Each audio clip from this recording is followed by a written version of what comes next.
درود پاک پڑھنے کے بے شمار فضائل و برکات ہیں۔ میرے آقا مدینے والے مصطفیٰ صلی اللہ تعالیٰ علیہ وسلم کا فرمان عالی شان ہے، جس کا مضمون ہے کہ جو کوئی شخص مجھ پر ایک بار درود پاک پڑھے، اللہ کریم اس پر اپنی 10 رحمتیں نازل فرماتا ہے۔ 10 بار درود پاک پڑھے، اللہ 100 رحمتیں نازل فرماتا ہے۔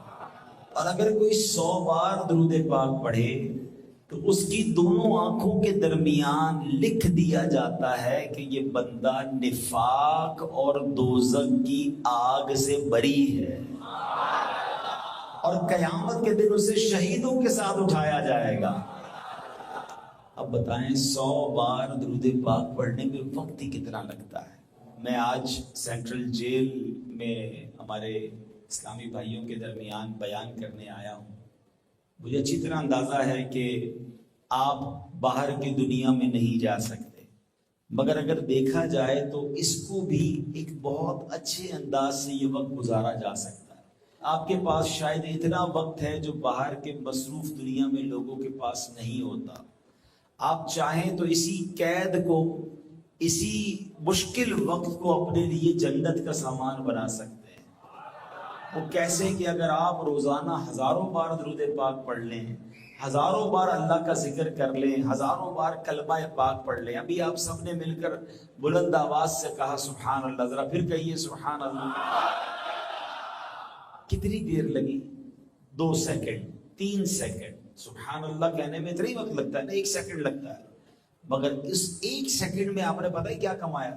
میرے آقا مدینے والے مصطفیٰ صلی اللہ تعالیٰ علیہ وسلم کا فرمان ہے، جو ایک بار سبحان اللہ کہے جنت میں درخت لگا دیا جاتا ہے۔ ایک بار الحمدللہ کہے جنت میں درخت لگ جاتا ہے۔ ایک بار اللہ اکبر کہے جنت میں درخت لگ جاتا ہے۔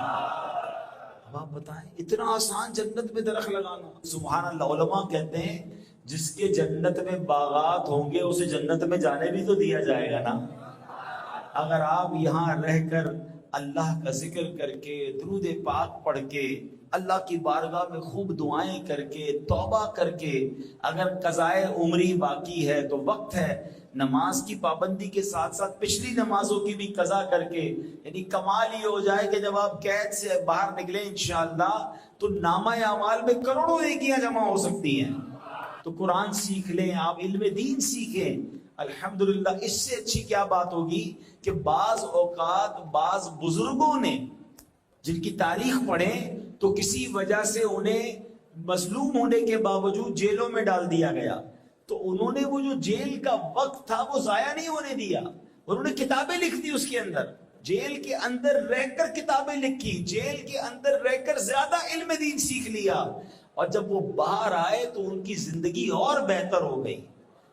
مگر بدقسمتی سے ہمارے یہاں سننے کو کیا ملتا ہے کہ ہماری جیلوں میں کوئی چھوٹا گناہگار، چھوٹا مجرم آتا ہے تو یہاں آ کر ایسے لوگوں سے رابطہ ہو جاتا ہے کہ اب بڑے بڑے گناہ کے پلان بنا رہا ہے، بڑے بڑے جرموں کے پلان بناتا ہے۔ ایسا نہ کیجئے۔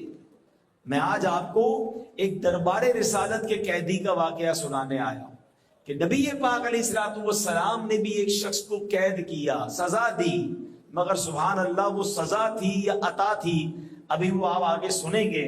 تو انشاءاللہ پہلے یہ واقعہ سنتے ہیں، پھر میں نے آپ سے مزید کچھ باتیں کرنی ہے، ذکر مصطفیٰ بھی ہوگا صلی اللہ تعالیٰ علیہ وسلم، اور ان کی سیرت سے انشاءاللہ ہم کچھ سنیں گے بھی۔ ایک شخص تھے یمامہ میں رہنے والے، بعد میں صحابی رسول بن گئے، مگر اس سے پہلے وہ اسلام کے سخت ترین دشمن تھے۔ ایک بار نبی پاک علیہ السلام کو معاذ اللہ شہید کرنے کے ارادے سے وہ آئے، اور انہوں نے کوشش بھی کی، مگر پھر کیا ہوا؟ جب جلوہ مصطفیٰ دیکھا، پیارے آقا کی ادائیں دیکھی تو کلمہ پڑھ کر مسلمان ہو گئے۔ ان کا نام کیا تھا؟ ان کا نام تھا ثمامہ بن اسال رضی اللہ تعالیٰ عنہ۔ اچھا اب ہوا یہ تھا، یہ کیسے مسلمان ہوئے؟ جب نبی پاک کی بارگاہ میں گرفتار کر کے لائے گئے نا، ظاہر ہے کہ نبی پاک پر اگر اٹیک کرنے کی نیت سے کوئی آیا ہے، پیارے آقا کو معاذ اللہ شہید کرنے کی نیت سے آیا ہے تو انہیں پکڑ لیا گیا۔ اب قیدی بنا کر نبی پاک کی بارگاہ میں لایا گیا۔